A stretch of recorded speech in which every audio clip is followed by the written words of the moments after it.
Today on Monkey Life, the police are called in when the team rescue marmosets Rattler and Tyre.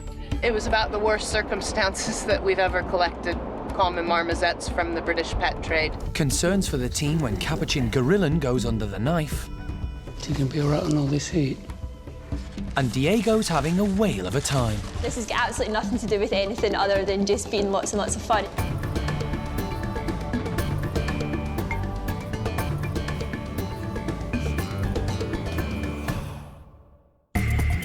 Monkey World in Dorset is the largest sanctuary of its kind on the planet.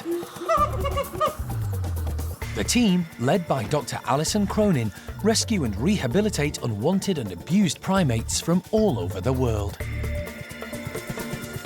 Just leave that on now, OK? The park is home to more than 240 monkeys and apes from 18 different species. And the aim is to give them as natural a life as possible.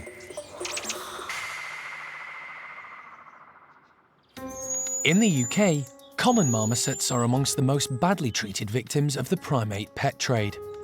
And Alison is often asked by the police and animal welfare charities to help in confiscating them. I'm gonna take them, get them covered. Like Solomon, who was removed from a house in Liverpool. Today, she's down in Plymouth and has just left a flat where a man has been keeping 2 marmosets in terrible conditions. First thing this morning, got up and headed off to Plymouth to assist RSPCA on checking out some marmosets that they had heard about. And actually, I had heard about the 2 marmosets a few weeks ago and got down to Plymouth, and it was just a nightmare.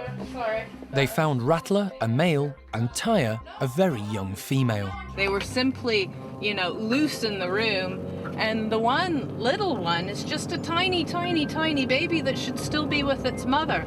The baby is far too young to fend for herself, but has to compete for food with the older one. And you've got quite a tickler. It's quite a sensitive situation, and the filming is done discreetly so as not to agitate the owner. The insect, she's about to get bugged by him. Yeah. He's gonna take it.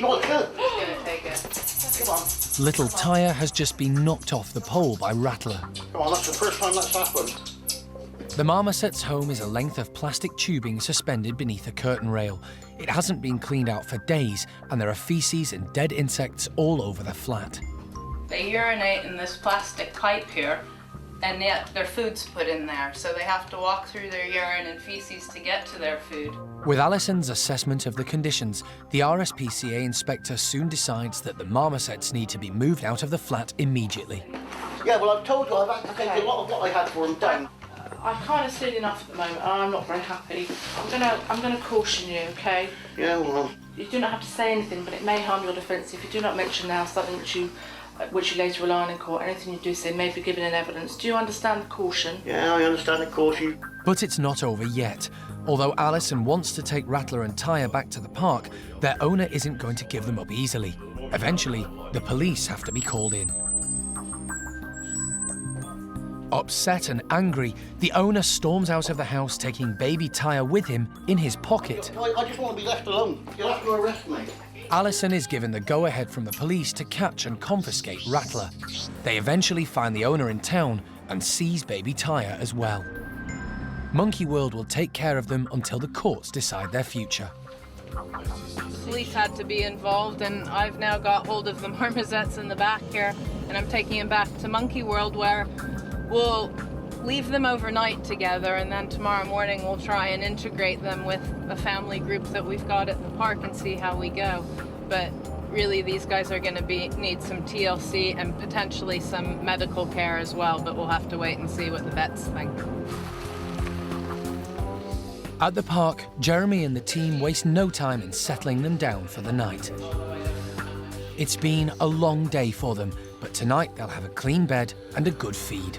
That's what I mean, she's very human-friendly. Hopefully they'll be able to stay at the park, but no one will know until the courts decide.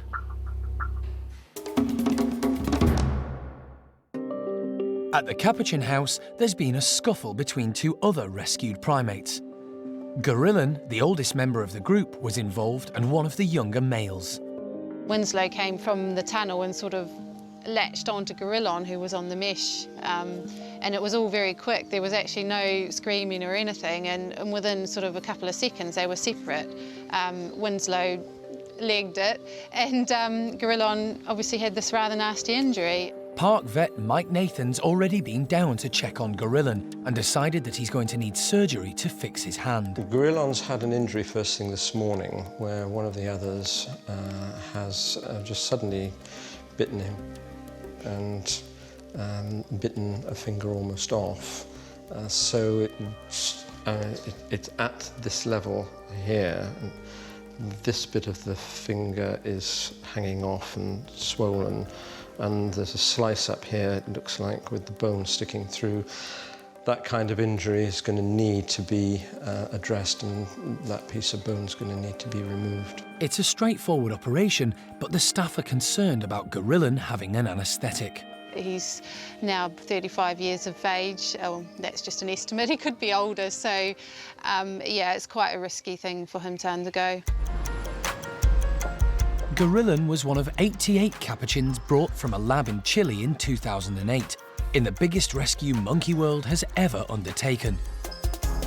The team travelled 7,000 miles to save them. They found Gorilon in a tiny cage. He'd spent 20 years in the laboratory, ever since he was taken from the wild. Jeremy immediately bonded with him. Are you coming as well? We're not going without you, old man. No, we're not coming without you. Yeah, you're looking pretty good, aren't you? A bit confused about what's happening now. Yes, you are. If the team hadn't gone out to rescue them, all these capuchins would have been put to sleep.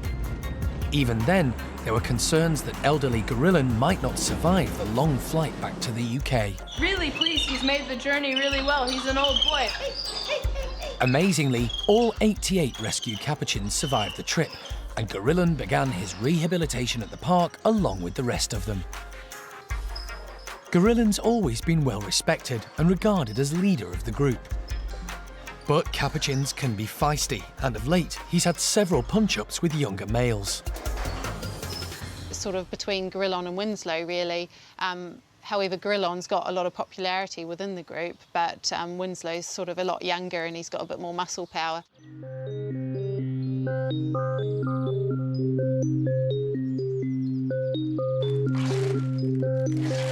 Despite his age, they decide it's safer to operate than to leave the injured finger. It's a horrible room, but he's a tough old bird. He's Gorilon, he knows the routine. He's been here before. They anaesthetise him while he's still in his crate, so as to minimise the stress. Put your bum in. Mike gets everything in place whilst the anaesthetic takes effect. The less time he's under, the better for Gorilon.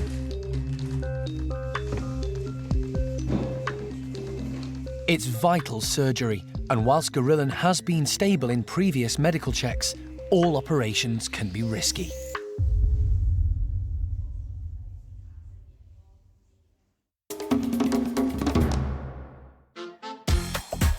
Staff at the park are always looking for ways to keep the primates busy, and today it's the turn of Lavar's woolly monkey group. We've got till roll here today. It's just a bit of enrichment for the woolly monkeys. Usually when we give them enrichment, it's all to do with them trying to find their food and just make it a bit more interesting, make them try and look for their food. This is just a bit of fun. This has got absolutely nothing to do with anything other than just being lots and lots of fun, and Diego in particular seems to really enjoy this. Diego, you can go. Oh, good boy.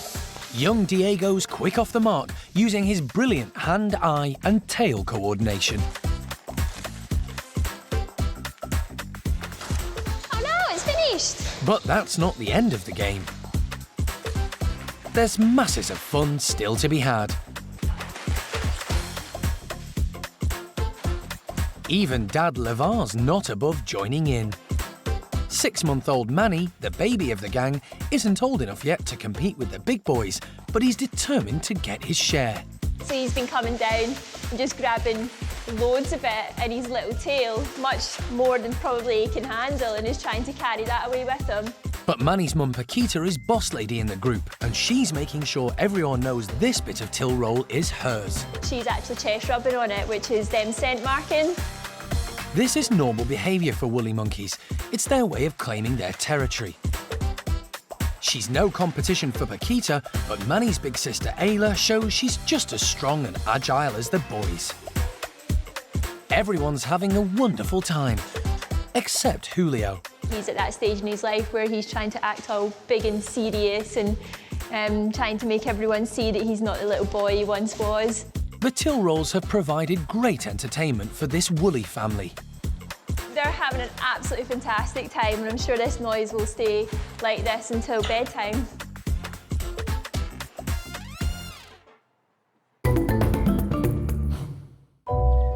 At Monkey World's hospital, Alison's been checking on Rattler and Tyre, the two young marmosets rescued from a flat in Plymouth. They'd been living in atrocious conditions. Rattler, the male, looks slim to me. When he was walking along the window ledge, he was very, very slim in his belly. And let me just see if Tyre here would like a waxworm for breakfast. Would you like something? I know you've got porridge and things down there, my sweet. You're a good little girl. She's concerned they haven't been getting all the nutrients they need. Because they're kept indoors, they're also at a period of growth. They're not getting any sunlight, nor were they getting any supplements for the D3. Their bones are very fragile and brittle, and I believe Rattler's tail might have already broken in a couple of places at the top of the tail. Alison doesn't know exactly what Tyre's diet was before, but overnight she's been tucking into all the goodies put out. She's been just a little eating machine. I think she was quite hungry because she was having to compete with the male for food. So when we got her back here and put her in a situation where there were multiple feeding stations, she just started running around eating like a little trooper. Aren't you? Good girl. Good girl. They're looking so relaxed and happy that Alison decides it's time to introduce Rattler and Tyre to some friends of their own kind. I think she'll just be loved and take a nap. The question is, Rattler, is he too old? Has he just passed that threshold where the other marmosets will look at him and see him as an adult rival? Or is he still young enough that they'll look at him and think, yeah, okay, a new brother. Rattler and Tyre are put in a bedroom next door to another rescued marmoset, Gabby, and her family. They're very curious about the new arrivals. Yeah. It's all very strange, and to start with, Tyre just clings on to Rattler for comfort. But gradually, they both start to investigate and take a look at the primates next door. It's the first step in their rehabilitation from the pet trade, but hopefully they'll soon fit in with everyone. I just have everything crossed, hoping that the marmosets will accept both of them as youngsters.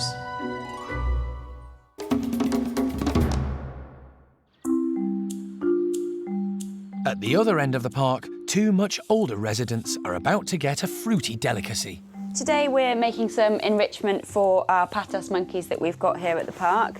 Basically just trying to carve out some holes for them to get their hands into so they can get to all the seeds inside. In the wild, patos monkeys are seed eaters, so they're hoping the whole pumpkins will bring out some natural foraging behaviour. Mica came from Slovenia in 2011, but when her pet owner passed away, she became aggressive and unmanageable, so she was rehomed at the park. Sissy-Jo, another mature lady, was brought from a sanctuary in Cornwall to keep her company. They're relatively laid back. Sissy-Jo in particular does spend a lot of her days pretty much doing nothing, really. She just kind of likes to watch the world go by. But they're both stirred into action as soon as they see the pumpkins.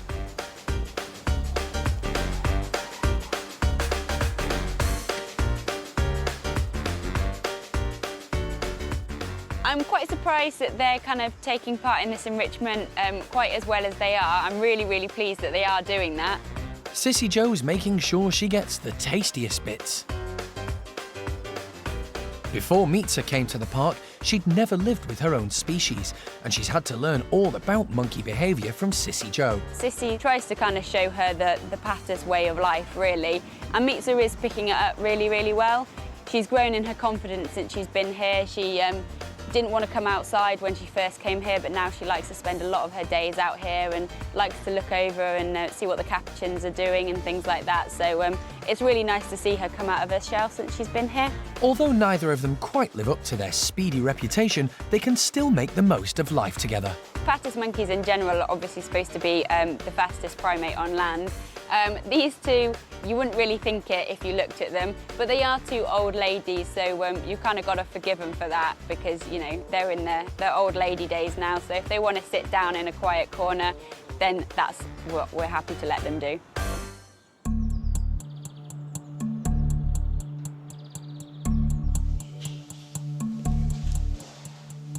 Following the fight, Capuchin monkey Gorilon needs an operation to amputate the end of his finger. It should be straightforward, but any anaesthetic is risky for such an old man. Capuchins often get into scraps, and missing fingers are a common injury, but vet Mike Nathan doesn't think it'll cause him much trouble. You have a floppy finger, but it'll be all right.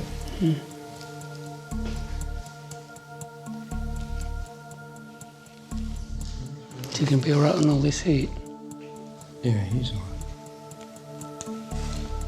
Throughout the operation, Gorilon is monitored to make sure he's coping with the anaesthetic, but it's an anxious time for the team.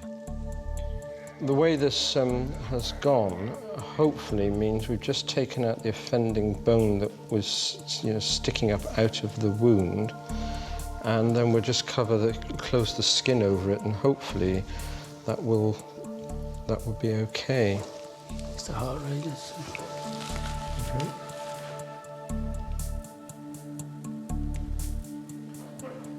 The operation has been a success, but now it's a nervous wait for him to recover consciousness. He's been. Let's put him on this side. Just wake up. He seems stable, but there's no sign of him waking up.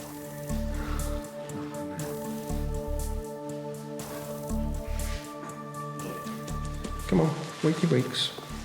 Wakey wakes. He starts to show signs of coming round. Thank you. Thank you. And with the tube removed, he takes a gasp of air. All the team give a sigh of relief. Hopefully he'll leave his hand alone. I hope he won't chew at it. We'll see how that goes. Gorilon's breathing, but he's not out of the woods yet.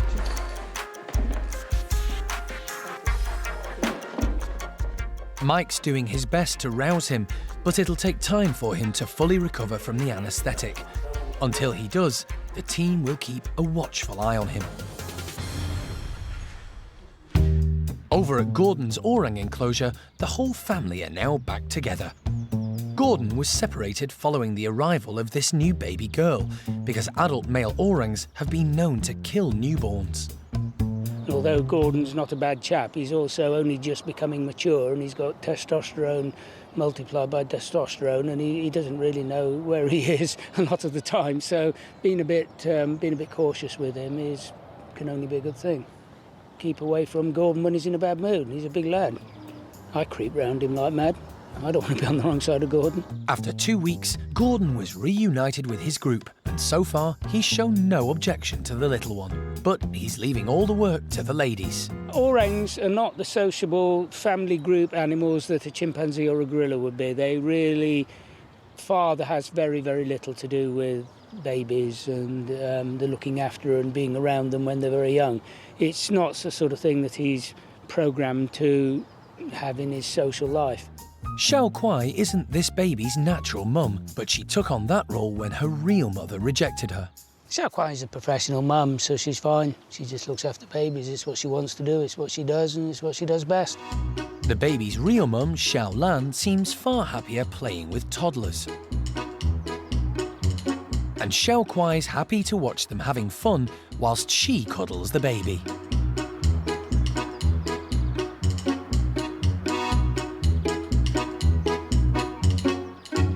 Now that all the group are back together, Jeremy and the team have decided to name the baby Awan. Xiao Lan, who is obviously baby's mum, Xiao Lan means little cloud. So Awan means cloud. So just in case she has any identity crises as to who actually her mother is, she's called Cloud, or Awan. It's early days, but everyone seems content and happy with how the childcare's working out.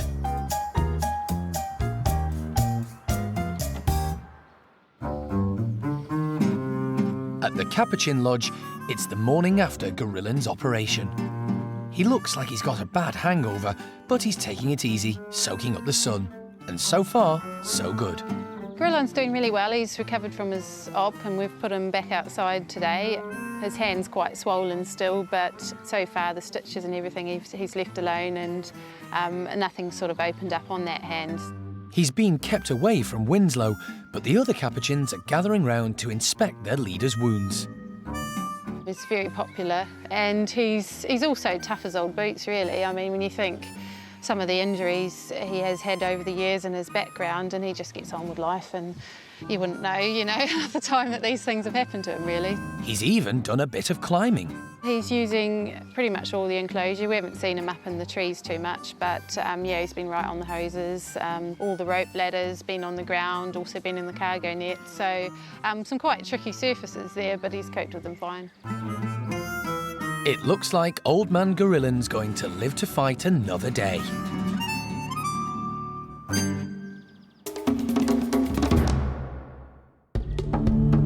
Next time on Monkey Life. Marmoset James is rescued from a pet shop full of predators. He's being quite a smart boy by keeping low and being quiet. And Bryan tests Jeremy's patience. Yeah, that's actually Bryan's when he stops doing all this stupid showing up.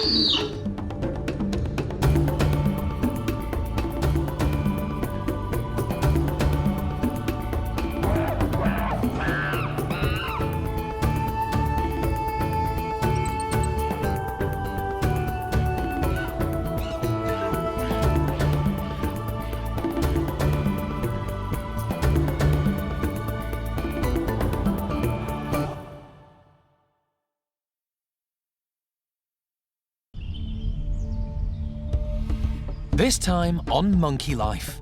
Marmoset James is rescued from a pet shop full of predators.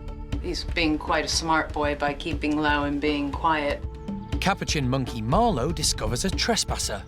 We're just sort of trying to see if we can get the toad back. Unfortunately, they're not very good at trading like the chimps. And Bryan tests Jeremy's patience. Yeah, that's actually Bryan's when he stops doing all this stupid showing up.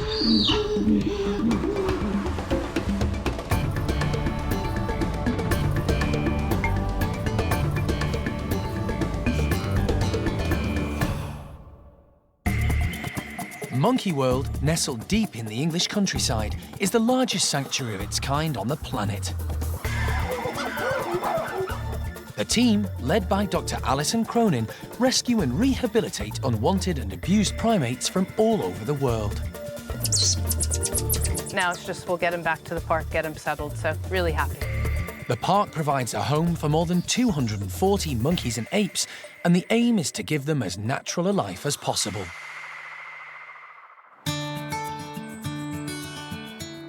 It's 7 o'clock in the morning, and while most of the primate care staff are just making their first cup of coffee, the chimps in Sally's family are waiting for their hot drink to be delivered. Down in the kitchen, Jeremy's preparing breakfast for the group, just as he's done every day since Sally arrived nearly 20 years ago. This is my way of being efficient. I set everything up the night before, and I've got all their, just doing their hot drinks, so they have a nice hot drink in the morning, and then they can have all their pills and potions at the same time. Sally has her quarter flakes because she gets a bit stiff and a bit old and stiff like me. And then we've got the contraceptive pills for Sally, Ash and Lulu, which can go in my pocket.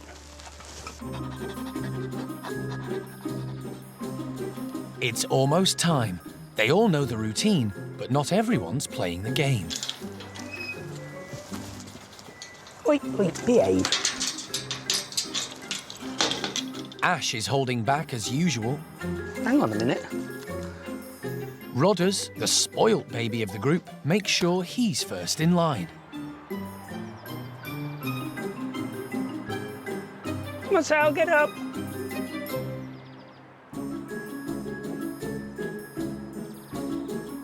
Whilst Jeremy is still searching for Sally, Rodders helps himself to Ash's cup. Sally! Are you there? Where were you? I thought you'd run away. You get me worried. The fact that I've gone in with Sally's group at least twice every day, pretty well every day that they've been here, you know, it's just part of the routine. It really makes this sort of thing possible.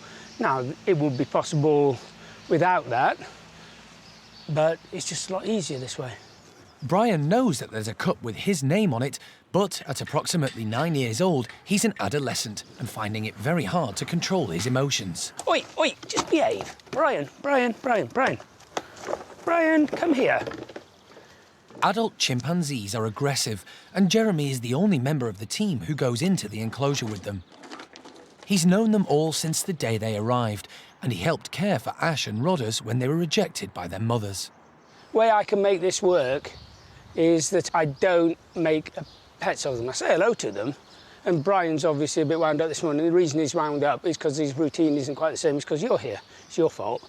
And therefore, you know, he's showing off, doing the big dominant male thing. And, you know, and there's something isn't normal in his routine, so he's sort of just displaying to say, oi, this is my patch. Before he came to the park at 3 years old, Bryan was being trained as a photographer's prop in a tourist area of Mexico. He'd been stolen from the forests of West Africa and was destined to entertain holidaymakers. Alison and her late husband Jim had been pushing the Mexican authorities to confiscate all the monkeys and apes that worked on the beaches, and Bryan was one of the first they acted upon. Oh. He's got his mom. I told. Oh, he's a good boy. It wasn't long before he was brought back to the park and has lived with Sally's group ever since. You can't be too worried if you're prepared to eat your banana. Bryan was still quite young when he came to Monkey World, but like so many others, he'd spent years without a family of his own kind to teach him how to behave. What's that? Bryan. Rodders is going to end up with this in a minute if you're not careful. One little sip. No hands, no hands. Yeah, that's actually Bryan's when he stops doing all this stupid showing off.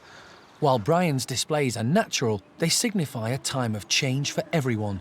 He may not stay a gentle giant, accepting Jeremy into his home for much longer. He knows that I'm not a threat to his manlyhood, his status, and, you know, I just the boy who goes in and cleans up and gives out polos and does this unnecessary thing of washing windows. So, you know, that's all right. I can live with that. I can maintain a status quo, and I get what I want, and they get what they want, whether they want it or not. Here you go.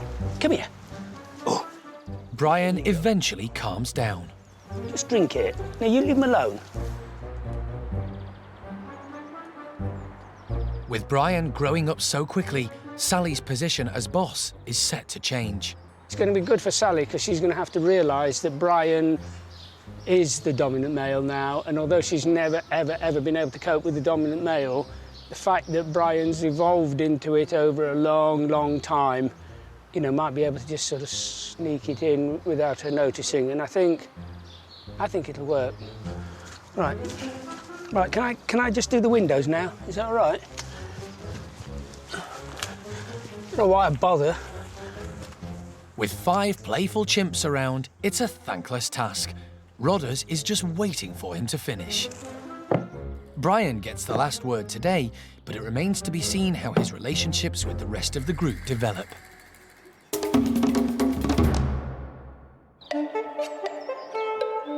Jeremy is not the only one up with the lark.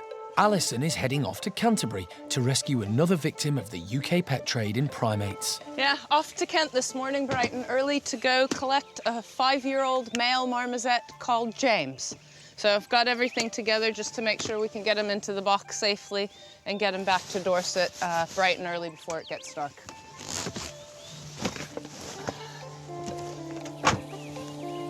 Right, let's go. Space is too tight at the park to be able to take in all the marmosets in need of a home. James can be offered a place because Betty Boo passed away 2 months ago, leaving room. Betty Boo had been living with Max, whose lack of social skills had made him impossible to team up with anyone else. Since he arrived at the sanctuary in 2008, she was the only friend he'd been able to make. The staff have tried housing him with 12 different marmosets, but none have worked out. Since Betty Boo's death, he's been alone. He doesn't have the best reputation for past introductions that we've tried to do with different marmosets. So yeah, it kind of all played on our minds a little bit that Max was then left on his own and kind of what was going to be the next step for him. They tried introducing Max to young Solomon, but even that went badly.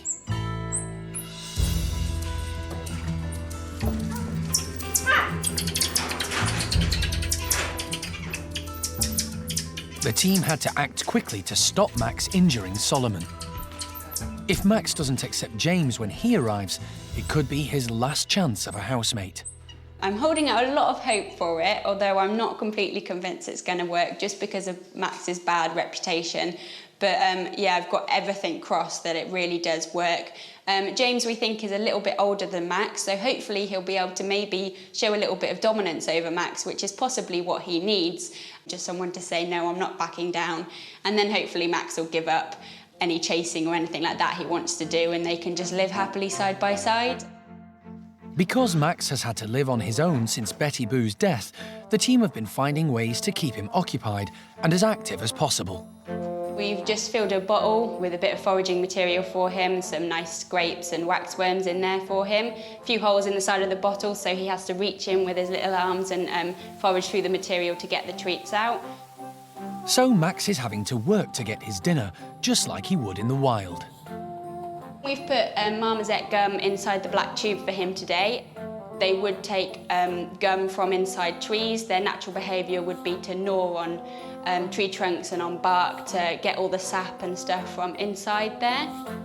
And whilst Max tucks into a good meal, he's unaware of the moves afoot to find him a companion. In Canterbury, Alison has arrived to pick up James from a reptile shop. When his present owner bought the place just over a year ago, it came with a pair of marmosets. The female died, leaving James on his own, surrounded by potential predators that were for sale in the shop. Since then, his owner has been hoping that Monkey World will be able to take James. He's well aware that marmosets aren't suited to being pets and that they need to socialise with others, so he's delighted that Alison now has room. The food gets spit out once a day or? In the morning and evening. Yeah, twice a day. He's done his best to give James a good life. Hats off to the chap who took on this pet shop and took on the marmosets that were in this pet shop, because they've done quite a nice job in the back here kidding it up. But, you know, he's the first one to point out that marmosets don't make good pets and that really, you know, they need indoors and outdoors, and that's not possible in an urban and in a commercial environment. So really pleased that, hey, James is going to be able to come back with us to the park, and we'll get him out into the fresh air and hopefully companionship of his own kind. But whether James and Max will get on remains to be seen.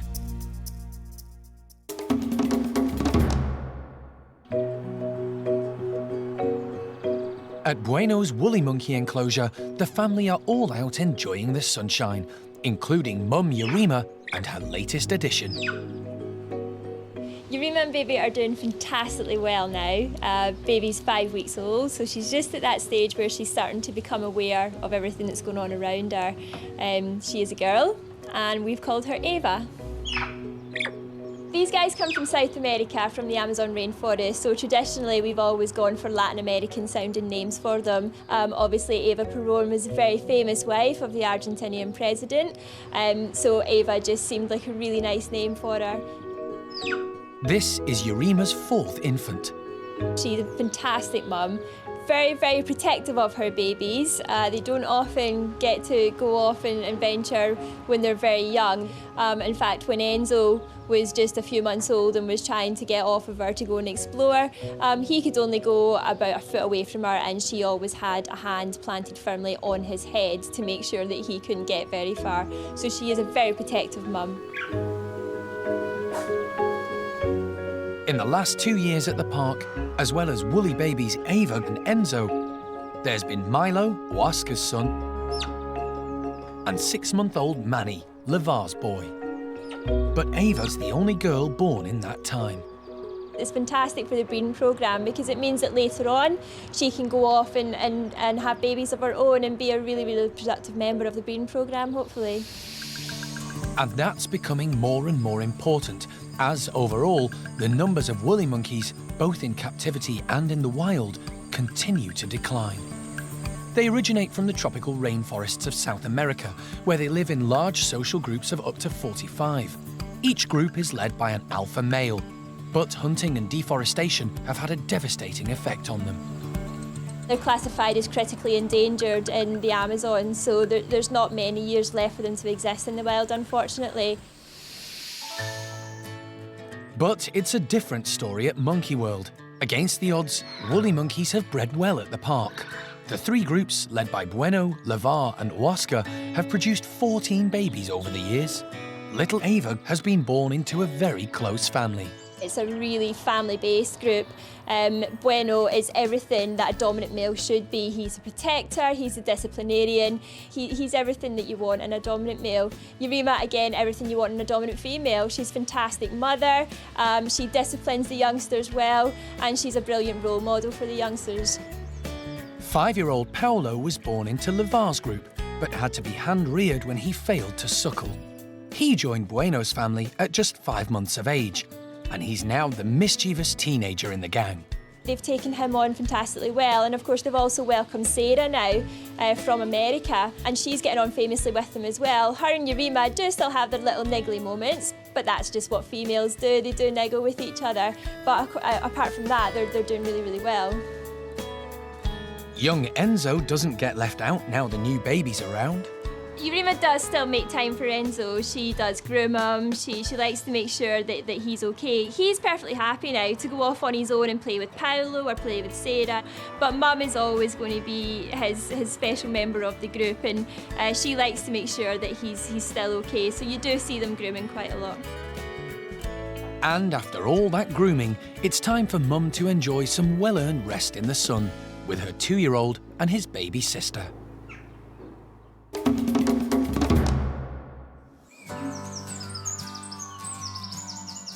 Over at Malagasy, the lemur enclosure, the warm day has also brought these primates out. Especially in the morning, the lemurs are really relaxed. They sort of sunbathe, which kind of looks like they're worshipping the sun, so they sort of sit up like this against the sun. They've got the whole of their front side of their belly is white, so they sit in the sun and then that warms them up. They don't like it when it's too hot, so often sort of at midday they'll go and have a bit of a sleep in the shade. But there's one older member of the gang who's been causing concern for the team. They noticed 16-year-old Houdini was becoming very short of breath, but when his chest was x-rayed under anaesthetic, they couldn't confirm what was wrong. They didn't want to isolate Houdini, so he was put back with the rest of the group. Everybody grooms him throughout the day. He's really involved in all of the social aspects that the group would do. If they go off feeding, he'll join them. His alarm calling, all the day-to-day things that the lemurs do together as a group, Houdini does. Over the last few weeks, Houdini has responded well to a course of steroids, and now he's back to his old self, enjoying life to the full. I'm happy that he's stable. He's still got quality of life, which is the most important thing for these guys. He loves sitting in the trees and eating the leaves. So, yeah, I'm pretty happy for the moment. Just like the lemurs, the capuchins over at the lodge are making the most of the sunshine. Gorilon has recovered from his recent operation to amputate a finger, and he's happy resting his old bones. But one of the others is up to no good. Marlow has got hold of an intruder that could be a threat to him and others in the group. The capuchins have just found a toad this morning, which can be a little bit of concern as they produce a lot of toxins. So even though these guys don't generally eat the toads, if they were to try, they might have an adverse reaction to it and become quite ill. A quick taste doesn't whet Marlow's appetite, but there could still be lots of other fun to be had with this amphibian. We're just sort of trying to see if we can get the toad back. Unfortunately, they're not very good at trading like the chimps, so trying to actually barter with them for it's going to be a bit of an issue. Whilst the team work out a plan, Donnie watches the toad enviously. He daren't just snatch it off Marlow. The staff try treats to entice Marlow and his toad over to the fence. Various rewards if they do happen to come over. We've got little milk pots which are perfect capuchin sized. As you can see, Joey really wants one. And lots of strawberries and various things. We've also got grapes on hand if we need them. But yeah, it's just a matter of waiting and seeing if we can actually get them over with the toad. Marlow's not going to fall for that, but he is distracted enough to drop his plaything, and Donnie seizes his opportunity. It's not as fascinating as he thought, and he's soon off to look for something more active. I guess we'll need to keep an eye on this and make sure that no one picks it up. And then once they're all inside tonight, we'll go and retrieve the poor toad.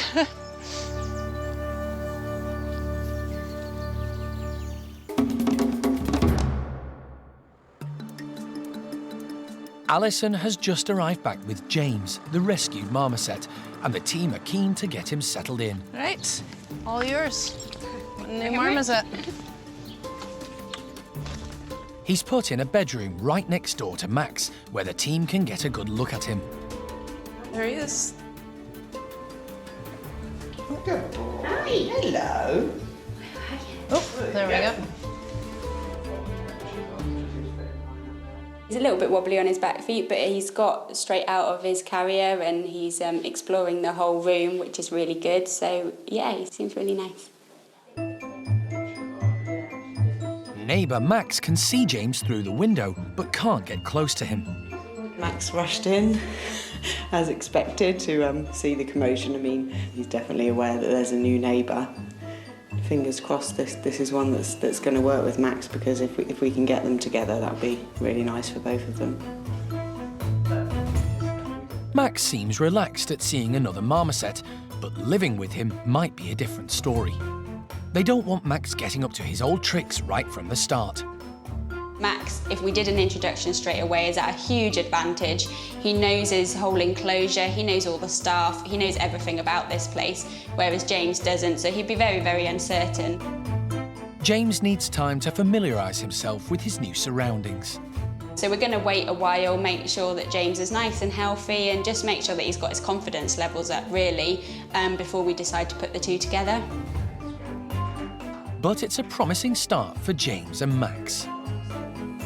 Really happy with today's events. You know, people would often wonder, in terms of zoos or wildlife parks, why we waste our time and money running around the country picking up random, perhaps crazy marmosets, common marmosets. But it's what we do. Each individual matters. Mad Max next door matters. James now matters to us. And we care for them and try and rehabilitate them and give them back their lives again, because it's the right thing to do, and where people have failed them in the past, we're going to try and make it right. So really pleased for James and really happy he's here. Next time on Monkey Life, Alison is in Vietnam on a mission to return rare pygmy lorises back into the wild. We're working really hard to get our heads into pygmy loris world, and it's not an easy job. And a groundbreaking achievement with the golden-cheeked gibbons. We got him. All good. Our team are brilliant.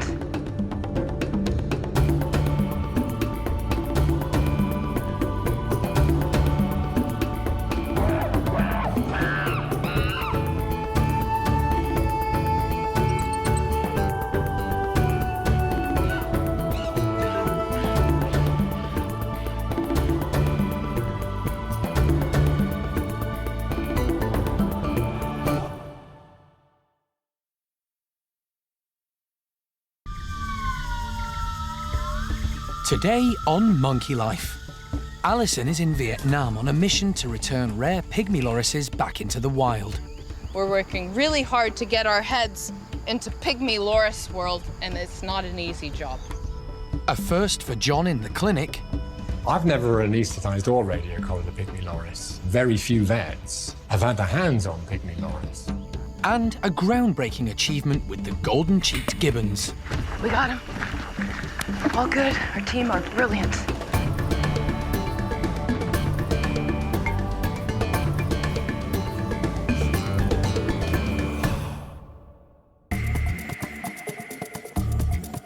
This is Douc Rescue Center in Vietnam. It was set up in 2008 and it's a sister sanctuary of Monkey World in Dorset. The staff here dedicate their lives to rescuing and rehabilitating endangered Vietnamese primates.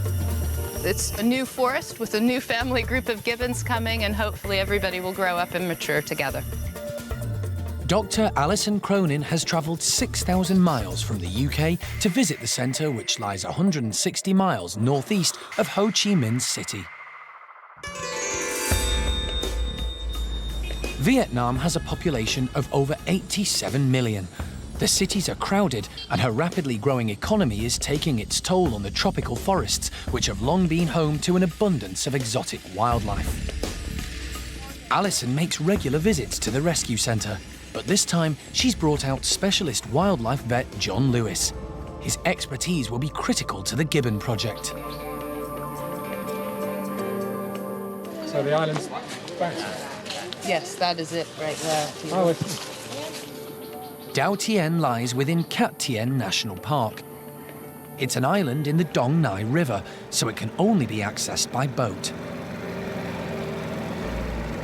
Dau Tien is very different to Monkey World in that we will never keep primates here long term.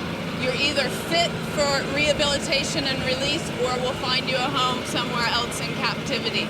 All of the guys that'll stay here on the island are in the process of being rehabilitated to go back out, either into Cat Tien National Park or into a neighboring nature reserve called Vinh Cu. All of the primate species on Dau Tien are endangered. There are black-shanked douc langurs, golden-cheeked gibbons, and pygmy lorises. Many of them have been rescued from the illegal wildlife trade, which is rampant in Vietnam. Primates are snatched from the wild and sold on as pets. Hello, Pipsqueak. Hey, you. Alison and her team work with the Vietnamese authorities to rescue as many as they can and ultimately release them back into the wild. This is John's first visit to the centre. I do, from time to time, deal with rehabilitation centres in other places.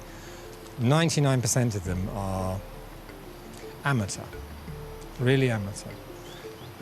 This isn't. This is about population conservation.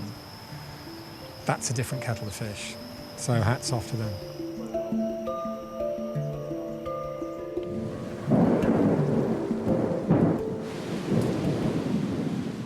As the day comes to an end, the clouds gather and the heavens open. Everyone turns in for some much-needed rest. Next morning, it's an early start. Steph, Dau Tien's manager, shows Alison round the new semi-wild area on the island, where some rescued pygmy lorises are already living. It's the first step towards their final release. So there are how many in here? 3 in here, 2 boys and 1 girl. Okay. I mean, it's fantastic. It's so overgrown. When was the last time you saw them? It's quite a while ago. The only time that we ever see them at the moment is at night. Yeah. I mean, it took Sylvia sitting here for 10 nights consecutively before the loris were brave enough to come down to the food bowl. The team have been monitoring the lorises in this semi-wild area and building up their knowledge of how they survive. Vital information for them to find the best site for their big release into Vinh Cu Nature Reserve. In the wild, pygmy lorises will eat insects, fruit and tree sap. They're extremely shy, moving slowly among the trees and hanging onto tiny branches with a vice-like grip. Like all species of loris, they're nocturnal, and their huge reflective eyes help them hunt for food in the dark. And it isn't until dusk that they come alive and start moving around the forest eating insects. And basically their primary adaptation is to avoid predators by holding still and maybe move away slowly. And that means that it's really hard for all of our primate care staff here on Dao Tian to even find them in our semi-wild enclosure. Because as soon as they hear the people moving around, what do? They freeze. They hold still. They don't even look at you, so you can't see their eyes reflecting back. So we're working really hard to get our heads into pygmy loris world, and it's not an easy job. Alison first became aware of the trade in pygmy lorises over a decade ago. She was shocked to see them being sold on street corners in Ho Chi Minh City. They'd been stolen from the forest and were destined for the pet trade or for use in traditional medicines. No one knows the numbers involved or how many are still left in the wild. Today, the team are preparing to release 3 pygmy lorises, Sun, Sylvia and Talai. What I don't want to achieve with that is to make the knot thicker. Before they go, they each need to be fitted with a radio collar so that the team will be able to keep track of them. The collars are designed to fall off naturally after 6 months. It's there. John is working with Uli Streicher, the world's leading veterinary expert in pygmy lorises, and Dao Tian's consultant vet. Okay, good. I've never anaesthetised or radio collared a pygmy loris. It's in fact incredibly rare. Very few vets have had their hands on pygmy loris. They're incredibly rare. So I'm completely naive and open to learning today.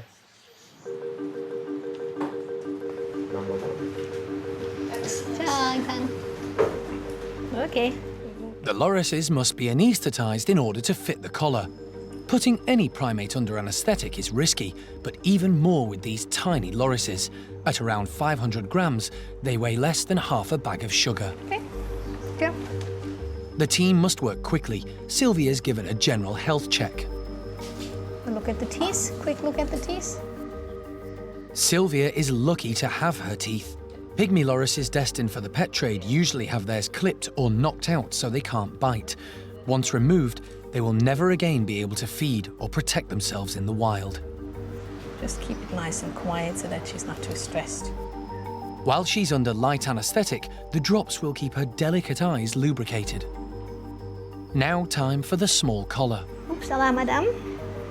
There's this fit there. It needs to be a snug fit. Slide it down. You happy with that? I think I'm fine with that, as it is, yes. Despite his years of experience with other primates, this has been a first for John. I think we all learn a little bit more every time you do another individual. That was very interesting. The animals go back to their enclosures overnight to recover from the anaesthetic. All's now set for the next stage of the operation.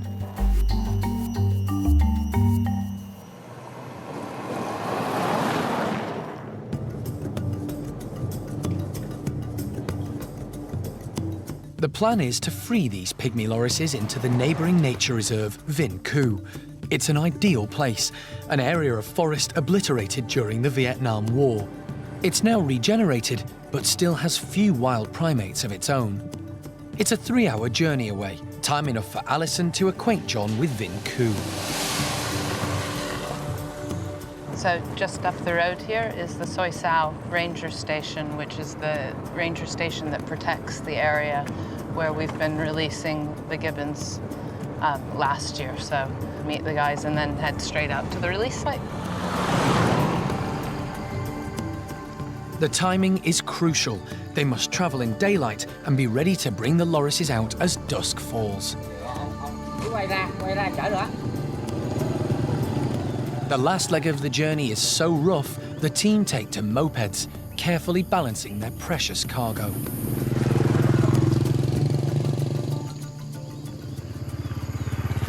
Yeah, so we've just got a short walk into the forest now where the release site is for the loris. So we'll try and keep everything quieted down and wait for the others to catch up and get the loris out into their release cage. It's been a long, hot journey for the lorises, who are normally fast asleep in the daytime. They'll now get a chance to settle down, relax, and get used to all the strange new sounds and smells around them. Maybe up right here? Yeah. Possible? Yeah. All the preparations for the big day are put in place now. Alison wants the release to be as calm and stress-free as possible for them. But they can't stay in the release cage for too long. Predators in the forest will also be watching them. There are snakes and there are monitor lizards, and loris are great food for snakes and monitor lizards, and they smell. So the gauge on the cage is very small, so it's unlikely anything's going to get through, but at the same time, it's striking that balance. So we have to hope for the 2 evenings that we'd like to keep them here, they'll be fine, but every day the Kim Lam will check on them, top up the water for the 2 days, top up the food for the 2 days, and then we'll get them straight out into the forest. It's not such dense, heavy forest that it's unpleasant to work in. Alison got the plan all worked out nicely and logically. This is an interesting part.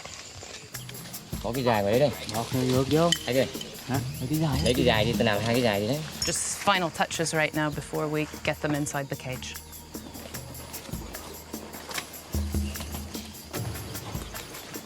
Mr. Bin, happy? It's good? Okay.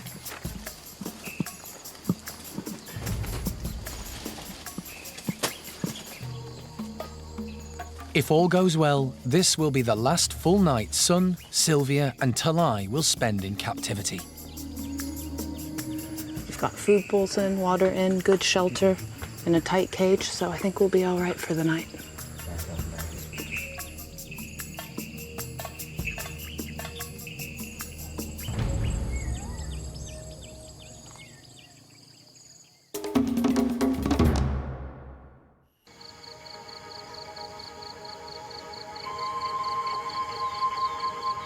Everyone at Dau Tien Rescue Centre in Vietnam is dedicated to rehabilitating and releasing rescued primates back into the wild. It's an uphill struggle. 12 months ago, they released 2 families of golden-cheeked gibbons into the neighbouring Vinh Khu Nature Reserve. Last year was the big first step. We put GPS collars onto 2 family groups that we had rehabilitated here on the island. They each had a baby with the adult pair, and we released them into 2 different areas and started following them. Unfortunately, Lili, one of the male gibbons, only survived for 2 months because, unbeknown to anyone, he had a serious underlying health condition, but he made the most of his short spell of freedom.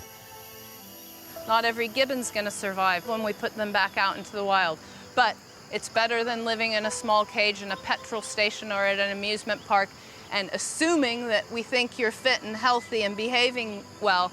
Everybody here on the Dau Tien will have an opportunity to go back out into the wild. Da, Lat and baby Juan were the other gibbon family released. The 2 adults had been rescued from a cage at a restaurant. Because the business was being refurbished, it had become just a noisy building site. I had actually just gotten an email right before we came out on this trip from somebody saying that they had come on holiday and they had seen 3 gibbons outside a restaurant. The Dau Tien team worked with the authorities to get Da and Lat confiscated. They were taken to the rescue centre where Juan was born, and as soon as they were fit and the right place found for them, the family was set free into the nature reserve.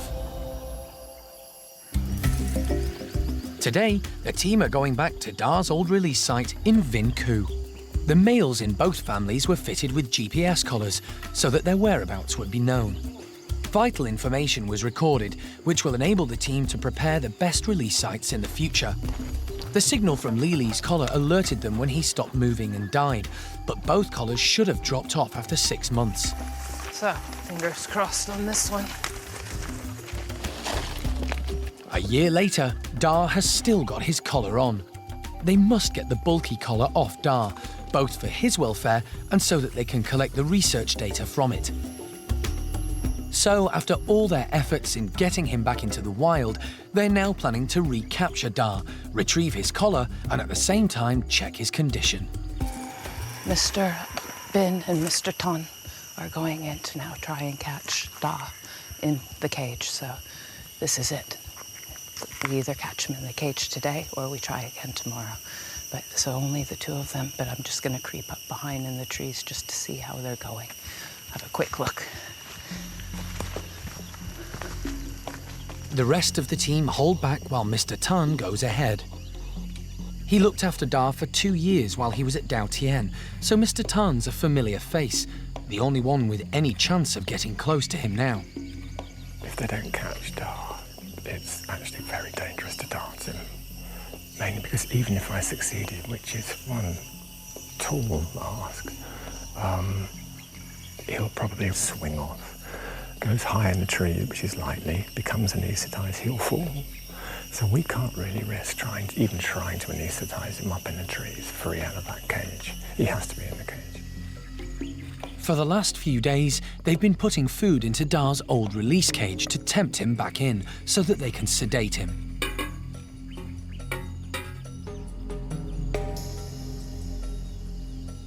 Da moves in.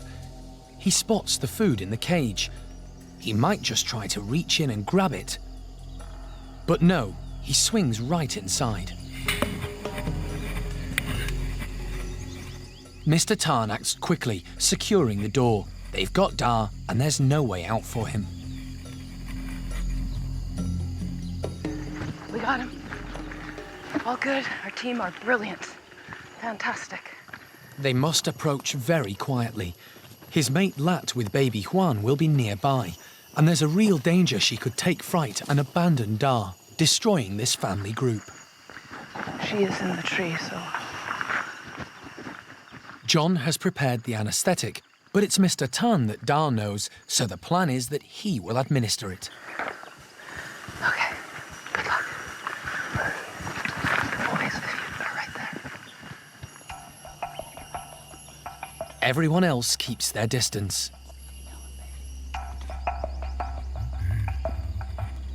Mr. Tan needs to get close enough to Da to inject him with the anaesthetic.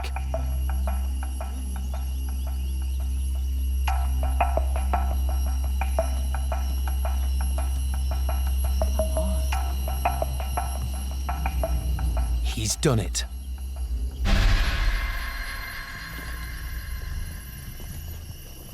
This will be their first chance in a year to health check these gibbons and see if Da's thriving in the wild.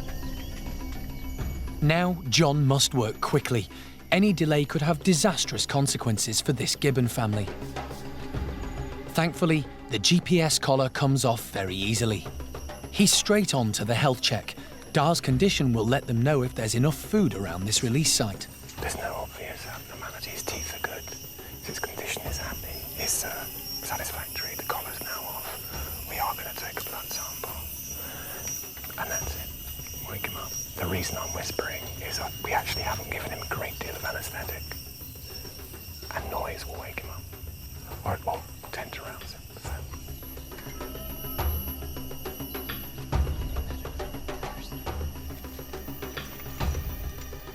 The procedure takes less than 15 minutes. John reverses Da's anaesthetic, and now it's a waiting game. Now we'll leave him in the cage for a short while to make certain he's competent to move, to grip onto things, and so on. Then you can go. And we just judge that according to how he responds. I'm not just decorating the gibbon with leaves here. It's a dark animal, and it's sometimes difficult to see breathing on a dark animal. And it's easier to see the leaf move than it is the chest move. So I can see when I'm talking to you, which is why I keep furtively glancing over here. I'm watching his breathing, actually, so that helps me. Suddenly, they spot a movement high up in the trees. It's Lat watching over her mate.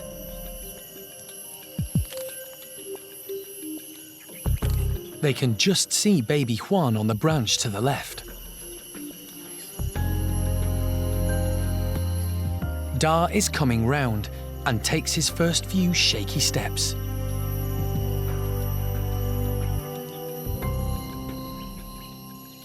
You know, my sort of heart's in my throat. We've come so close right now. We're so close, but you just don't know. And in the cage, he looks fit, but when we let him out into the 30-meter trees, is he gonna miss and come hurtling to the floor? So this is it. This is the last step, and little bit nervous for him, but I hope he'll be okay. There's no time to waste. The longer Da is away, the more likely Lat is to leave him. Let him go.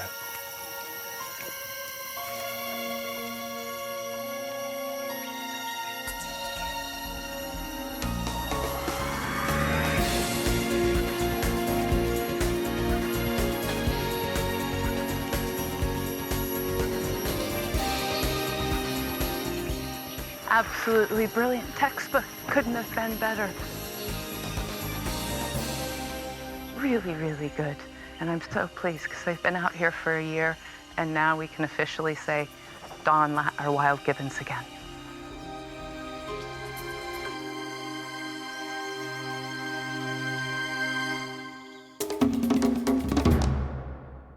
Next time on Monkey Life.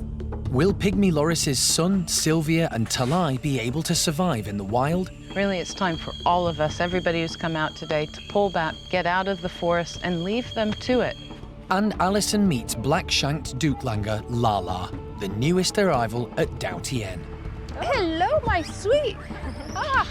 I feel very privileged.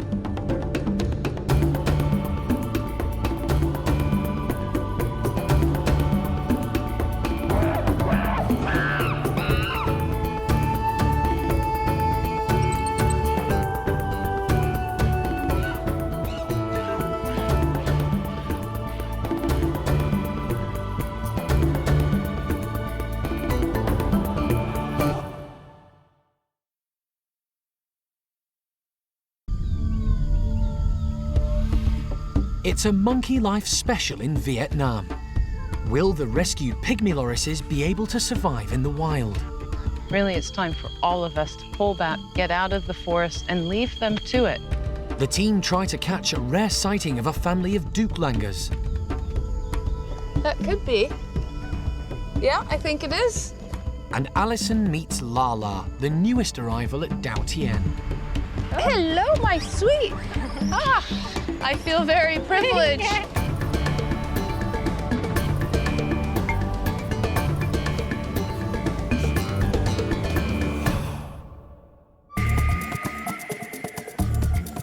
This is Douc Rescue Centre in Vietnam. It was set up in 2008 and it's the sister sanctuary of Monkey World in Dorset. The staff here dedicate their lives to rescuing and rehabilitating endangered Vietnamese primates. We just would like to make a nice life for the monkey. Douc is 160 miles northeast of Ho Chi Minh City, 6,000 miles from the UK park.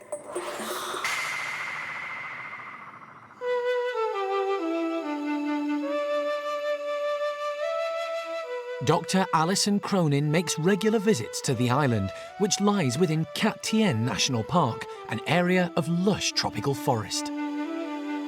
It's the first time specialist wildlife vet John Lewis has travelled with her. This trip is very special. They're planning to release 3 rare pygmy lorises into neighbouring Vinh Cu Nature Reserve for the first time. It's the next step in Alison's mission. All of our primates here are looking very good. We're having a high success rate of returning primates back out into the wild, and it's what our commitment was from day one to the Vietnamese authorities, to the central government. We will rescue, rehabilitate, and return primates back out into the wild. So it's fantastic for the endangered species of primate here.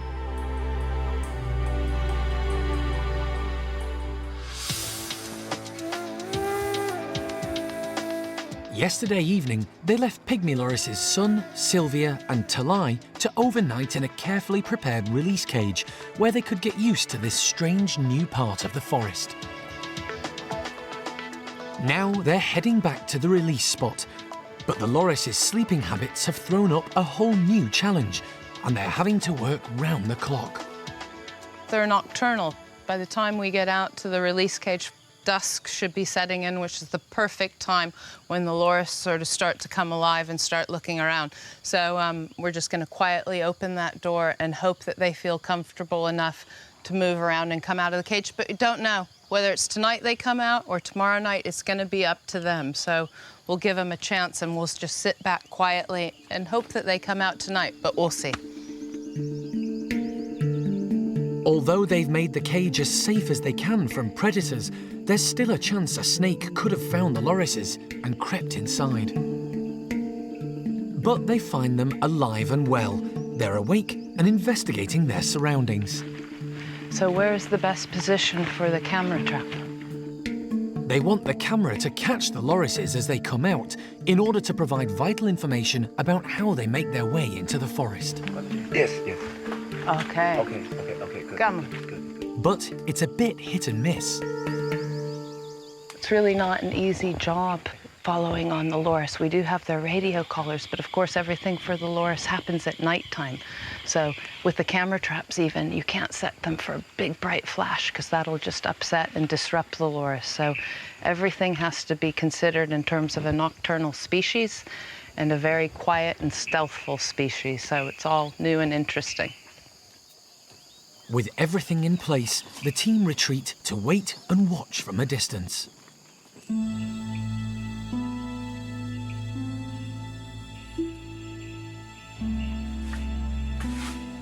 Mr. Kang, a forest ranger, gently opens the cage door. He doesn't want to alarm the lorises. They're moving very slowly, but they are moving.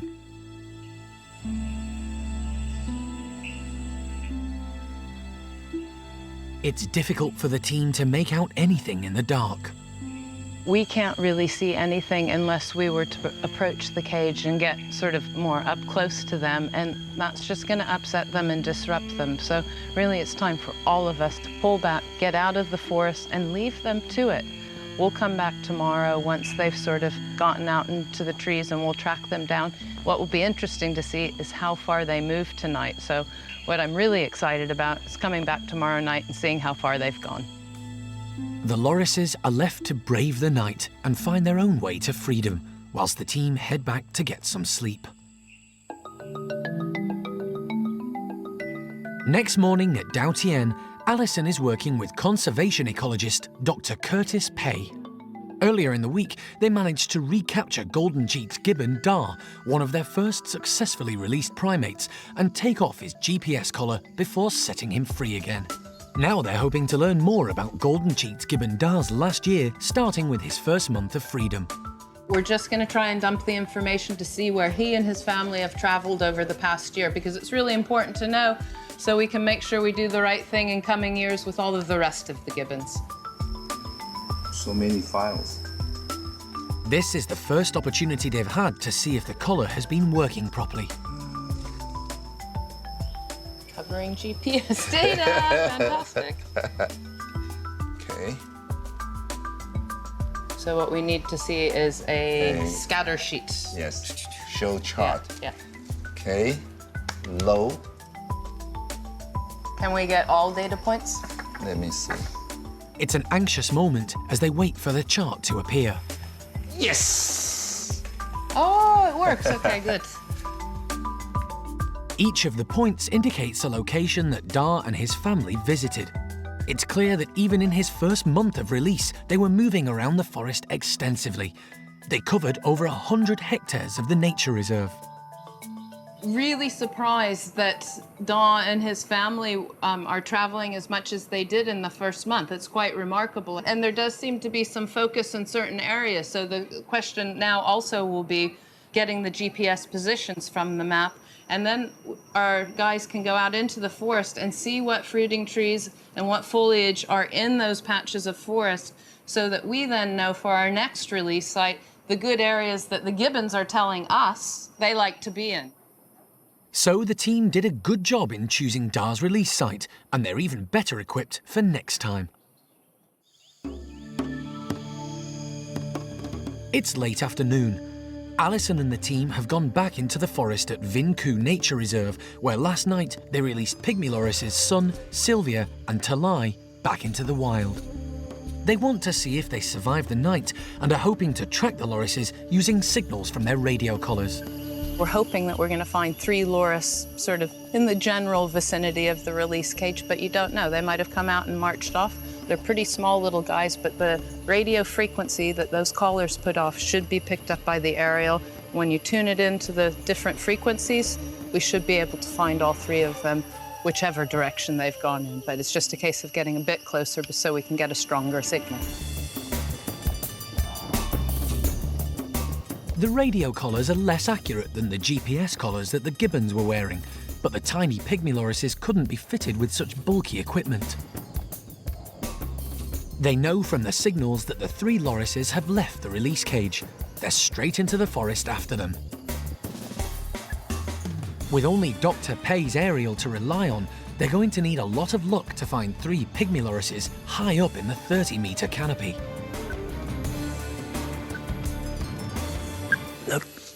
Look above this tree. Okay. She's between me and John. Very soon, a signal leads them to one tree. The signal that we're tracking right now is actually the female called Talai. She had quite a good relationship with the male on Dautian, so it'll be interesting to see if he's in this area too. But she has come out of the cage and traveled quite a distance. Talai has moved about 200 metres from the release cage. That might not sound much, but for a primate that weighs just 350 grams, it's quite an achievement on her first night. It's here. Now, they really want to catch sight of her. Spend a little bit more time looking around in this thicket, but quite honestly, we'll be lucky, I think. Beneath the tree, they plot Talai's exact location using GPS equipment. The plan is to come back tomorrow evening to see how far she's moved on. She's good. Yes, Talai. So, yeah. Sylvia is somewhere in this direction. Okay, let's go this way.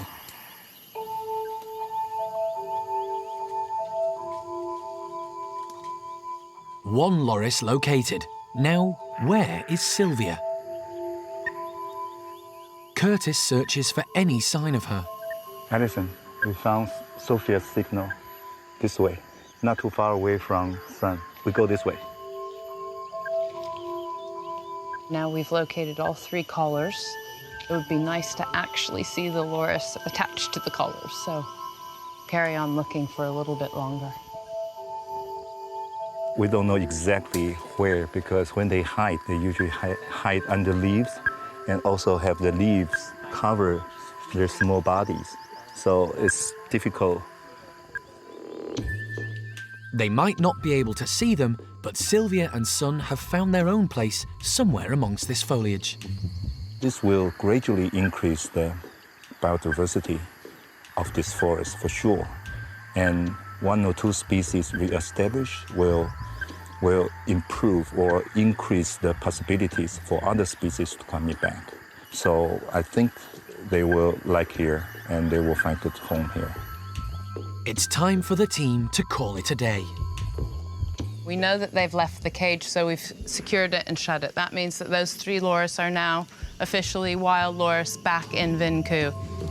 We'll keep checking up on them. Everybody will be coming out here, tracking them down, making sure that those radio signals are moving. So bright future for Son and his 2 ladies. Really, really happy.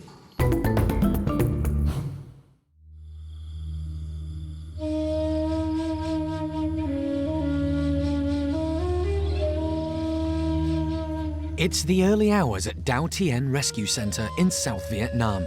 Still dark as Alison and the team set out to look for another species, a group of black-shanked douc langurs they released into the forest 3 years ago.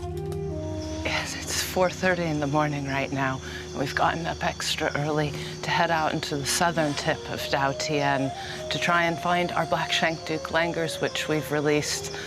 We've got 4 out here. We think there's a new baby on board, and we're hoping to find them. We'll see how we go. In 2008, douc langurs Tan and Chin were discovered living in a cage at a theme park just outside Ho Chi Minh City. Never a dull moment. Their owner was persuaded to give them up to Dau Tien, where they were rehabilitated and then set free. Soon after, the centre rescued another female and youngster who were also released. the 4 langurs joined up to live together, with Tan taking on the role of leader. There are reports of the whole family living at the southern tip of douc. Mr. Nia has been telling us is that the 5 doucs are all in this area for breakfast, and he often sees them on his boat when he goes out fishing in these very trees that he's looking at right now, having breakfast. There are certain leaves they eat. He knows all of them, and he sees them regularly. So they are out here with us right now. It's just a case of finding them. But, you know, it's a double-edged sword. I really want to see them, and at the same time, how fantastic that our rehabilitated doucs we can't find. Brilliant. Frustrated, the team eventually give up on finding them today and head back to the rescue centre. But it sounds like Tan's group is thriving in the wild. It's still early morning. Whilst Alison might not have managed to see any douc langurs in the forest, back at the rescue centre there is one very special little lady who needs all the care and attention she can get. Steph is about to get her out of bed. Hello. Come on now. Oh, good girl. It's 9-month-old Lala, a baby douc langur Steph is caring for. Oh, no.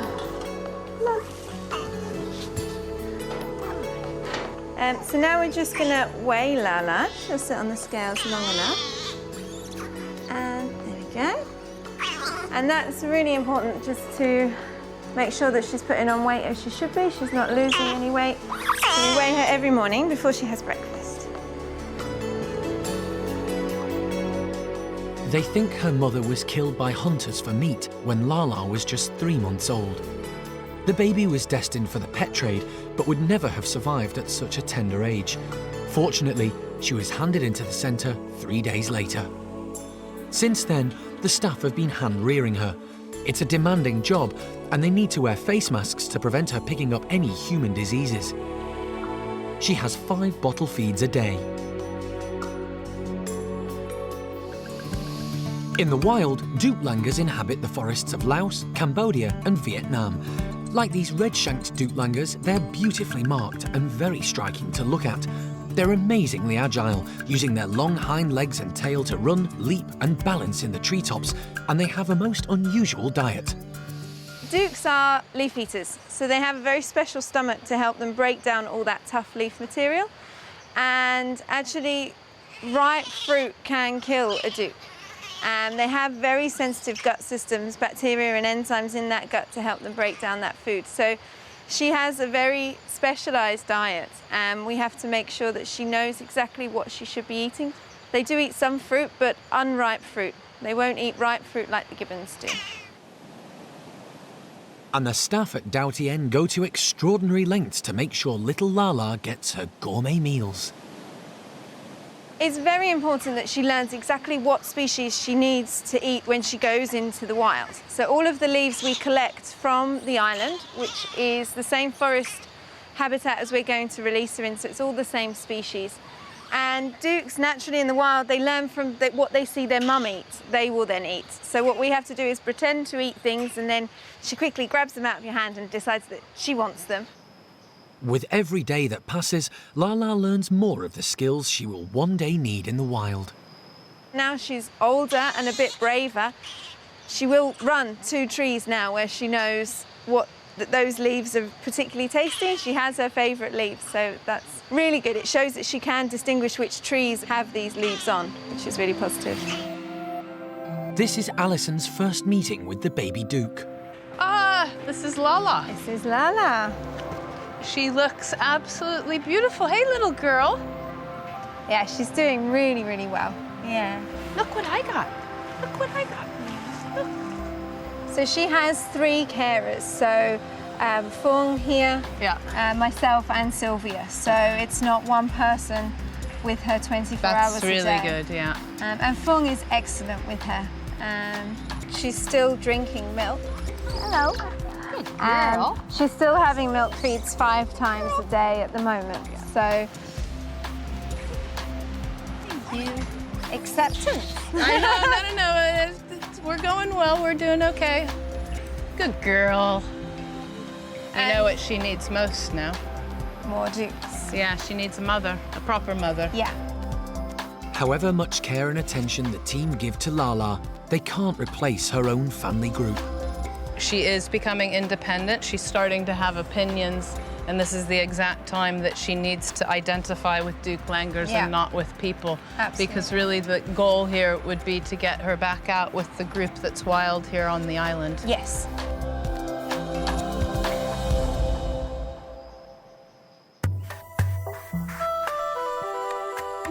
Alison still hasn't given up on catching sight of douc langurs Tan and his family, who eluded her this morning. The rangers have been keeping a lookout, and this afternoon there's exciting news. Yeah, we just got a phone call from Mr. Nia that he's seen the doucs just right up the river here, so he's kindly come round in his fishing boat. I'm going to jump in, and I think the others are going to follow on behind in the bigger boat, but we'll get going now. The doucs move around so quickly that there's every chance they will have gone by the time they get there.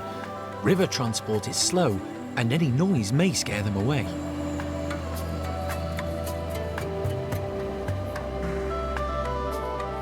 According to Mr. Nia, who's keeping very close eye on them, they have now set up their home range right in these batch of trees that we see here. They're here morning and night feeding, and I don't think that they go much further. And now the group's expanding. They're breeding and they're living as wild doucs. So it's a complete story.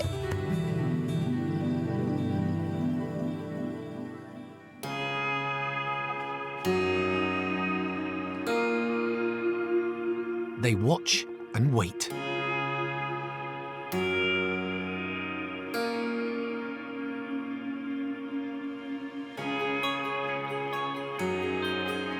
And then they spot some movement high up in the tree canopy. That could be. Yeah, I think it is.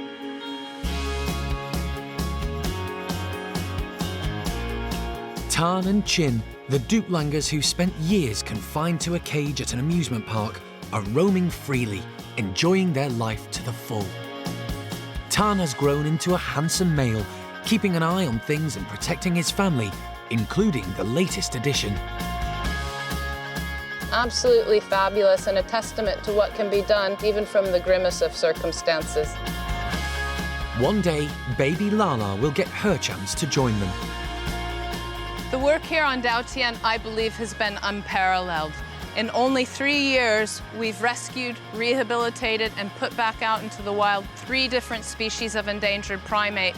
And I'm so proud and honored to be here working with our team on Douc and also working with the Vietnamese authorities. It's fantastic for the endangered species of primate here.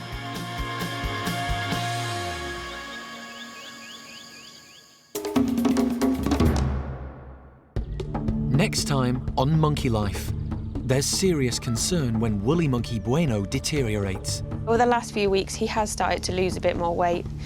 We've also noticed that his breathing is getting a bit worse. And Xiao Ning tries to come to terms with growing up. I think Xiao Ning's sort of beginning to realize that things are changing for her, and she's definitely turning into a big lady now.